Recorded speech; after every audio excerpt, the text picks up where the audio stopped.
30% गिरा आईआरसीटीसी अपने life time high से। ऐसा हमें क्यों होता हुआ दिख रहा है एंड इसके पीछे क्या रीजंस हो सकते हैं एंड इससे हम लोग क्या लर्निंग ले सकते हैं, देखेंगे हम लोग आज के वीडियो में। वेलकम टू इन्वेस्टोग्राफर, मेरा नाम है अंकित एंड वीडियो शुरू करने से पहले जल्दी से लाइक का बटन दबा दो एंड कमेंट सेक्शन के अंदर वी आर द इन्वेस्टोग्राफर्स लिख दो। इससे हम लोगों को काफ़ी ज़्यादा मोटिवेशन मिलता है एंड चैनल के ग्रोथ में भी हेल्प हो जाती है। अब एक बार जल्दी से हम लोग देख लेते हैं कि आखिर आईआरसीटीसी ने जो लाइफ टाइम हाई बनाया था, जो कि अगर हम लोग देखें तो 6400 का इसने लाइफ टाइम हाई बनाया था कल मॉर्निंग में। अगर वहाँ से अगर हम लोग देख लेते हैं तो ऑलमोस्ट हमें 32% की गिरावट इसमें देखने को मिल रही है। अब 2 दिन में अगर कोई स्टॉक 32% गिर जाता है तो ये बिल्कुल भी किसी भी पॉइंट ऑफ व्यू से छोटी बात नहीं होती है। एंड ऐसा हमें क्यों होता हुआ दिख रहा है, इसके पीछे ऐसे क्या रीजंस हो सकते हैं। एंड आई होप कि जो हमारे रेगुलर व्यूअर्स हैं, जो हमारे सपोर्टर्स हैं, वो कोई भी इस स्टॉक के अंदर हायर लेवल्स पर नहीं फंसा होगा, क्योंकि हम लोगों ने स्ट्रिक्टली आपको जो भी रीजंस मैं आपके साथ आज शेयर करने वाला हूँ, ये रीजंस ऑलरेडी हम लोगों ने आपके साथ डिस्कस कर लिए थे। एंड आई होप कि कोई भी हमारा रेगुलर व्यूअर, कोई भी हमारा सब्सक्राइबर इसके अंदर नहीं फंसा होगा हायर लेवल्स पे। अब अगर हम लोग अगर हम लोग बात कर लें कि आईआरसीटीसी में इस तरीके का एक्शन हमें क्यों होता हुआ दिखा, तो अगर हम लोग लोअर लेवल्स पे देखें तो आईआरसीटीसी ने एक काफ़ी लंबा कंसोलिडेशन दिया था। एंड जैसे जैसे रीओपनिंग थीम हमें सामने आती हुई दिखी, जैसे जैसे इसकी स्प्लिट की न्यूज़ हमें सामने आती हुई दिख रही, तो हम लोगों को आईआरसीटीसी में अचानक से एक बहुत बड़ी रैली आती हुई दिखी। यहाँ पे अगर आप एक ट्रेडर हो या फिर अगर आप एक इन्वेस्टर हो, तो ज़रूरी चीज़ ये हो जाती है कि आप रिस्क अपना स्टॉक के अंदर कितना लेते हो।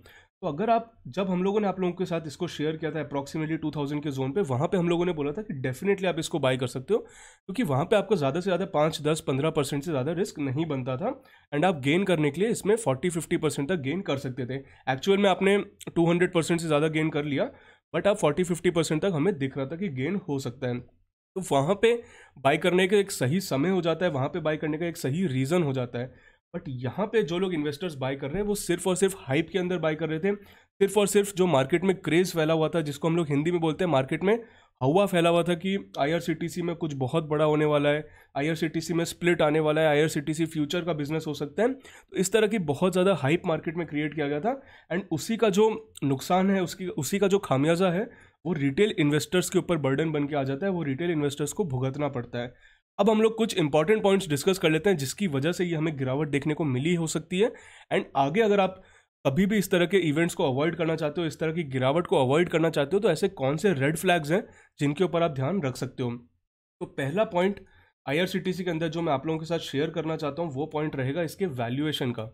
पहला पॉइंट हम लोग यहाँ पे वैल्यूएशन का इसमें डिस्कस करने वाले हैं। वैल्यूएशन आखिर आईआरसीटीसी में हमें किस तरीके से बनते हुए दिख रहे थे। तो एक बार जल्दी से हम लोग इसके रिजल्ट्स की तरफ चलते हैं, जो हमें इसके फाइनेंशियल परफॉर्मेंस रिसेंटली देखने को मिल रही थी। तो अगर आप इसके फाइनेंशियल्स एक बार देख लेते हो एंड हम लोग इसके क्वार्टरली रिजल्ट्स की तरफ अगर जाते हैं तो ये आप देख सकते हो पिछले 2 साल के अगर हम लोग इसके क्वार्टरली रिजल्ट्स देख लेते हैं, तो उसके अंदर अगर आप नेट प्रॉफिट देखते हो यहाँ से यहाँ तक, तो आपको एक चीज़ इसमें क्लियरली देखने को मिलेगी कि नेट प्रॉफिट इसके 1 या 2 बार ही आपको क्वार्टरली में 100 करोड़ के ऊपर प्रॉफिट जाता हुआ दिखा है। एंड वो भी आपको कब जाता हुआ दिखा है? दिसंबर 2019 एंड मार्च 20 यानी कोविड के पहले। तो ऑब्वियसली एक टूरिज्म रिलेटेड सेक्टर है, कोविड से बहुत ज़्यादा इफेक्ट हुआ है, इसलिए हम लोग कोविड के बाद के रिजल्ट्स को उतना ज़्यादा इंपॉर्टेंस नहीं देंगे। कोविड के पहले का रिजल्ट्स अगर हम लोग देखें तो दिसंबर का इसका अभी तक का हाईएस्ट क्वार्टर रहा है। तो वहाँ पे भी अगर हम लोग देखें तो इसने अभी तक अपनी लाइफ में जो सबसे बड़ा क्वार्टर, अपनी सबसे बड़ी क्वार्टरली अर्निंग दी है, वो दी है 200 करोड़ की आपको। तो अगर 200 करोड़ की इसकी लाइफ की सबसे हाईएस्ट अर्निंग रही है, तो इसका मतलब अगर हम लोग हम लोग इसका ये मान लेते हैं कि कोविड खत्म हो जाएगा, खत्म हो जाएगा सब कुछ, एंड वापस से इसकी अर्निंग आने वाले 1-2 सालों में वापस उस वाले लेवल पर आ जाएगी। तो वहाँ पे भी अगर हम लोग पकड़ लेते हैं, तो अगर क्वार्टरली बेसिस पे ये 200 करोड़ का हम लोग मान लेते हैं कि प्रॉफिट कमाना स्टार्ट कर देगी वापस से आईआरसीटीसी, तो अगर हम लोग उसको ईयरली में कन्वर्ट कर लेते हैं तो वो आपका आ जाता है 800 करोड़। अब अगर हम लोग ये भी मान लेते हैं कि 800 करोड़ आपकी कंपनी ईयरली बेसिस पर कमाना स्टार्ट कर देती है, एंड कैलकुलेशन को इजी करने के लिए थोड़ा सा हम लोग उसको और फ्यूचर का डिस्काउंट दे देते हैं, थोड़ी सी हम लोग इसके बिजनेस की ग्रोथ को और डिस्काउंट दे देते हैं, एंड हम लोग मान लेते हैं कि ये 1000 करोड़ तक भी साल का कमाने लग जाती है, ठीक है। अब अगर हम लोग इसका वैल्यूएशन निकालते हैं, तो अगर आप ऊपर जाकर के इसका मार्केट कैपिटलाइजेशन अगर देखते हो, तो मार्केट कैपिटलाइजेशन करेंटली इसका 94,000 करोड़ है, जो कि हाईएस्ट लेवल पे 1 लाख करोड़ से भी ऊपर गया होगा। बट हम लोग कैलकुलेशन के लिए, अगेन मैं कहूँगा कैलकुलेशन के लिए थोड़ा सा हम लोग इसको फ्यूचर की ग्रोथ के लिए डिस्काउंट देकर के सिर्फ इसके हाईएस्ट पॉइंट पे 1 लाख करोड़ का मान लेते हैं। तो अगर हम लोग सिर्फ 1 लाख करोड़ का भी मान रहे हैं इसका मार्केट कैप हाईएस्ट पॉइंट पे, एंड 1000 करोड़ अगर आप मान के चल रहे हो कि अगले 1-2 सालों में वापस से ये ईयरली अगर ग्रोथ करती है, तो ईयरली प्रॉफिट 1000 करोड़ ये कमाना स्टार्ट कर देंगे। तो अगर 1000 करोड़ ये प्रॉफिट कमाना स्टार्ट कर देंगे, 1 लाख करोड़ का मार्केट कैप इसका आज चल रहा है, तो अगर आप इसका वैल्यूएशन निकालते हो तो आपका इसका 100 का पी निकल के आएगा। अगर आप 1 लाख को 1000 से डिवाइड करते हो तो आपका 100 का पी निकल के आता है। 100 के पी आप दे रहे हो, एंड ये मैं प्रोवाइडेड ये आपका करंट पी नहीं है। करंट पी अगर हम लोग इसमें देख लेते हैं तो आपका 300 का चल रहा है, बट हम लोग इसको फ्यूचरिस्टिक पी भी अगर दे रहे हैं, हम लोग इसको अगर फ्यूचर की अर्निंग ग्रोथ पे भी अगर हम लोग इसका पी डिपेंड करवा रहे हैं तो भी 100 का पी इसको मिल रहा है। तो ऑब्वियसली पहले ही पॉइंट पे आपको इसमें क्लियरली इंडिकेशन मिल रहा है कि बहुत ज़्यादा क्रेजी वैल्यूएशन है ये, बहुत ज़्यादा ऑप्टिमिस्टिक वैल्यूएशन है। एंड ऑप्टिमिस्टिक से भी ज़्यादा हम लोग इसको क्रेजी बोलेंगे, क्योंकि ऑप्टिमिज्म एक लेवल तक अच्छा होता है, एक लेवल के बाद ऑप्टिमिज्म आपका क्रेजीनेस में जाके बदल जाता है। अब अगर हम लोग इसमें कुछ पॉइंट्स और देख लेते हैं, ये हो गई बात वैल्यूएशन की। अब हम लोग बात कर लेते हैं इसके बिजनेस की। तो इसके बिजनेस में एक पॉइंट आपने सुना होगा, जो अगर आपने थोड़ा भी एनालिसिस सुना है न्यूज़ चैनल्स वगैरह पे, एक पॉइंट बहुत ज़्यादा रिटेलर्स को फेंक के दिया जाता है। वो पॉइंट क्या दिया जाता है? इसकी मोनोपॉली के अंदर, इसके बिजनेस के अंदर, ठीक है। तो अगर हम लोग इसके बिजनेस को भी डिस्कस कर लेते हैं IRCTC को, एंड अगर आप लोगों को पता है, अगर आप लोग हमारे रेगुलर व्यूअर हो तो आपको पता होगा ये पूरी की पूरी रैली में, इनफैक्ट यहाँ पे हमने थोड़ी सी स्विंग ट्रेडिंग के लिए आपको बोला था कि ले सकते हो क्योंकि रिस्क आपका कम था, बट इन्वेस्टमेंट के पॉइंट ऑफ व्यू से हमने इस पूरी की पूरी रैली में आपको स्ट्रिक्टली मना कर दिया था। हम लोगों ने बहुत ज़्यादा स्ट्रिक्टली अपना फुट डाउन रख के आपको बोल दिया था कि इसके अंदर बाइंग मत करना, अगर इसमें बाइंग करोगे तो बहुत बुरे आपके फंसने के चांसेस हो सकते हैं।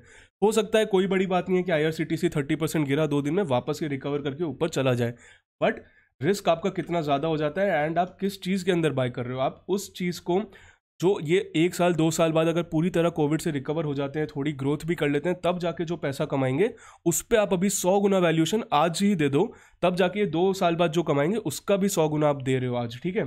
तो अगर हम लोग इसके बिजनेस की बात कर लेते हैं तो इसके बिजनेस में एक चीज़ बहुत ज़्यादा रिटेल इन्वेस्टर्स को बताई जाती है कि इनके पास बहुत बड़ी मोनोपॉली है, बहुत ज़्यादा इनके बिजनेस के अंदर मोनोपॉली दिखाई जाती है। बट अगर आप मोनोपॉली को एक चीज़ अगर ध्यान से देखो तो मोनोपॉली इनके पास आज है, बट इनकी जो पूरी की पूरी मोनोपॉली है, जो कि आप रेलवे टिकटिंग के अंदर देख सकते हो या फिर इनके फूड डिस्ट्रीब्यूशन वगैरह के अंदर देख सकते हो, तो जो भी इनकी मोनोपॉली आपको देखने को मिलती है वो पूरी की पूरी मोनोपॉली गवर्नमेंट रेगुलेशंस के ऊपर डिपेंडेंट है। एंड अगर आप ये चीज़ ध्यान से देखते हो, अगर आप गवर्नमेंट रेगुलेशंस को, गवर्नमेंट के व्यूज़ को अगर आप ध्यान से फॉलो करते हो, तो ये चीज़ आपको पता होगी कि गवर्नमेंट प्रमोट करेगा आने वाले फ्यूचर में प्राइवेट प्लेयर्स को भी इसमें एंटर करने के लिए। अगर प्राइवेट प्लेयर्स इस बिजनेस के अंदर एंटर करते हैं तो वहीं पे IRCTC का जो सबसे बड़ा पॉइंट है, जिसके ऊपर इसको इतना ज़्यादा क्रेजी वैल्यूएशन दिया जाता है, वो धीरे धीरे हमें खत्म होता हुआ दिखेगा, जैसे जैसे इसकी मोनोपॉली हमें खत्म होती हुई दिखेगी। ये हो गया इसके बिजनेस के फ्यूचर में, जिसमें बहुत ज़्यादा रिटेल इन्वेस्टर्स अट्रैक्ट हो गए थे, बहुत ज़्यादा रिटेल इन्वेस्टर्स उसके बेसिस पर इसको बाय कर रहे थे, उसके ऊपर डिस्कशन।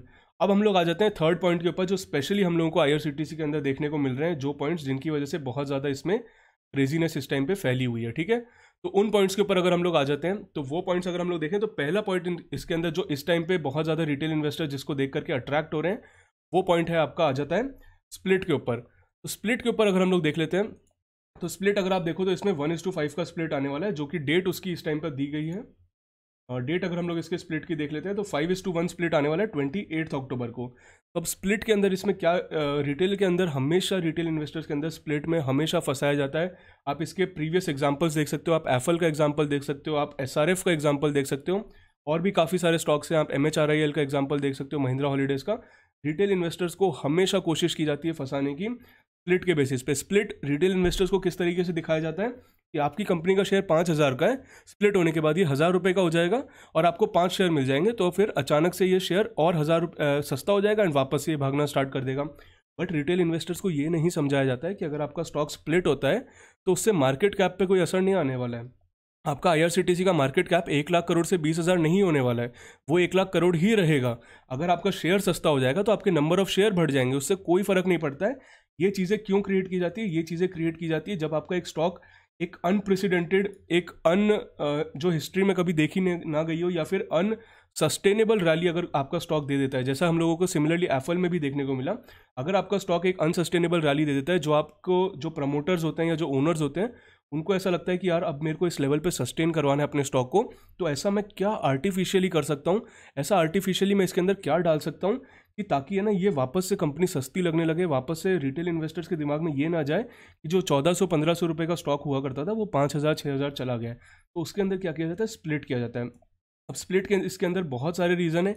एक ऑब्वियस इसका रीज़न है जो आप लोगों को पता होगा अगर आप लोग मार्केट को फॉलो करते हो, वो है गवर्नमेंट का डिसइन्वेस्टमेंट। अगर हम लोग गवर्नमेंट को इस टाइम पे देखते हैं तो गवर्नमेंट अपना इसमें स्टेक सेल कर रही है एंड आगे भी फ्यूचर में करने वाली है। अगर हम लोग इसका शेयर होल्डिंग पैटर्न देख लेते हैं तो क्लियरली आप देख सकते हो कि जो गवर्नमेंट ने इसमें सेल किया है 87% इनिशियली था इनके पास, 100 था उससे 87 किया, 87 से बाद में अभी हमें लास्ट ईयर इसमें 67% पर भी वो आते हुए दिख रहे हैं एंड फ्यूचर में भी उनका डिसइन्वेस्टमेंट कंटिन्यू होने वाला है। तो अगर आप किसी कंपनी के प्रमोटर हो, अगर आपके पास किसी कंपनी में इतना बड़ा हिस्सा है तो आप क्या प्रेफर करोगे? आप ये प्रेफर करोगे कि आप अपनी कंपनी का हिस्सा 20,000 करोड़ के वैल्यूएशन पे बेचो या फिर 1 लाख करोड़ के या फिर 2 लाख करोड़ के वैल्यूएशन पे बेचो? ऑब्वियसली आप चाहोगे कि जितना ज़्यादा से ज़्यादा आप उसमें से पैसा निकाल सकते हो वो निकालो एंड उसी रीज़न से इसके अंदर स्प्लिट किए जा रहे हैं, उसी रीज़न से इसके मोनोपॉली वगैरह की स्टोरीज इतनी ज़्यादा मार्केट के अंदर प्रेवेलेंट है, इतनी ज़्यादा फैल रही है। एंड साथ ही साथ अगर आप इसके इंस्टीट्यूशनल होल्डिंग को देखोगे जो कि म्यूचुअल फंड्स होते हैं, इंश्योरेंस कंपनीज होती है, फॉरेन इन्वेस्टर्स होते हैं, उसको भी अगर आप ध्यान से देखो तो जून 2021 के बाद नेक्स्ट क्वार्टर में 2021 सितंबर में आपको 19% से 16% पर भी आते हुए दिख रहे हैं। तो आपको इतने सारे रेड फ्लैग्स अगर किसी कंपनी के अंदर दिख रहे हैं, फिर भी अगर आप इतने हायर लेवल्स पे बाय कर रहे हो, मैं उनको सिर्फ गलती नहीं दे रहा हूँ, मैं सिर्फ उनकी गलती नहीं ठहरा रहा हूँ जिन्होंने इसको 6,000 पे बाय किया है, मैं उनकी भी गलती ठहरा रहा हूँ जिन्होंने इसको यहाँ पे इन्वेस्टमेंट के लिए बाय किया, यहाँ पे इन्वेस्टमेंट के लिए बाय किया। ये वाला एक स्टेशन था, ये वाला एक पॉइंट था जहाँ पे आप स्विंग ट्रेड के लिए इसको बाय कर सकते थे अपना स्टॉप लॉस लगा करके। बट अगर आपने इसको इन्वेस्टमेंट के लिए बाय किया है इन पूरे के पूरे वैल्यूएशंस पे 3,000 4,000 के ऊपर जब से ये जाना स्टार्ट हुआ, वहाँ पे अगर आपने इसको इन्वेस्टमेंट के लिए बाय किया है तो ऑटोमेटिकली आप एक बहुत बड़ा रिस्क ले रहे हो। चाहे वो आप रिस्क अपना प्राइस के बेसिस पे ले रहे हो कि आपने 6,000 पे बाय किया, स्टॉक 4,500 पे आ गया, वो आपका प्राइस का रिस्क हो जाता है, या फिर आप रिस्क अपना ले रहे हो टाइम के पर्सपेक्टिव में, क्योंकि हो सकता है आप बहुत हाई वैल्यूएशंस पे बाय कर लो, उसके बाद वो स्टॉक 4 साल 5 साल 10 साल तक मूव ही ना करे, कंसोलिडेट करता रहे एंड फिर उसके बाद मूव करना स्टार्ट करें। तो अगर आप अपना रिस्क ले रहे हो तो या तो आप टाइम के बेसिस पर रिस्क ले रहे हो या आप अपना प्राइस के बेसिस पर रिस्क ले रहे हो। बट अगर किसी कंपनी में आपको इतने ज़्यादा रेड फ्लैग्स दिख रहे हैं तो उसको अवॉइड करना सीखो। और मार्केट में कभी भी अपॉर्चुनिटीज़ की कमी नहीं होती है। मार्केट के अंदर जहाँ पे आपको बहुत ज़्यादा क्रेज़ आता हुआ दिखे, जहाँ पे बहुत ज़्यादा भीड़ आती हुई दिखे, ऑटोमेटिकली मार्केट में ऐसी चीज़ों से दूर रहना सीखो। ठीक है, आज का वीडियो इतना ही था। अगर आपको कुछ भी पसंद आया तो लाइक का बटन दबा देना, कमेंट सेक्शन के अंदर वी आर द इन्वेस्टोग्राफर्स लिख देना, चैनल को सब्सक्राइब करना मत भूलना। अगर आप पहली बार चैनल पे आए हो, लाइव सेशंस हम लोगों के दिन में 2 बार होते हैं, एक बार सृजन लेता है, एक बार मैं लेता हूं। एंड अगर उनमें आपकी कोई भी क्वेरीज है आपके पर्सनल पोर्टफोलियो में ट्रेडिंग के अंदर, वो आप आके पूछ सकते हो। एंड अगर आपने अभी तक हमारा सपोर्टर्स क्लब ज्वाइन नहीं किया है तो सपोर्टर्स क्लब आप ज्वाइन करने के लिए देख सकते हो। उसके अंदर हम लोग आपको पर्सनल प्रायोरिटी देते हैं। डेली हम लोगों का 2:30 PM पे एक वॉइस कॉल होता है डिस्कॉर्ड पे, जहाँ पे हम लोग डिस्कस करते हैं डेली मार्केट के मूवमेंट्स, हम लोग पर्सनली क्या बाय कर रहे हैं, क्या सेल कर रहे हैं, एंड हमें क्या पर्सनली अपॉर्चुनिटीज़ उसमें दिख रही है, एंड आपकी उसके अंदर क्या क्वेरीज आ रही है वो भी हम लोग डायरेक्ट वॉइस कॉल के अंदर एड्रेस कर देते हैं। तो आज का वीडियो इतना ही था, फिर मिलेंगे ऐसी किसी वीडियो में। Thank you.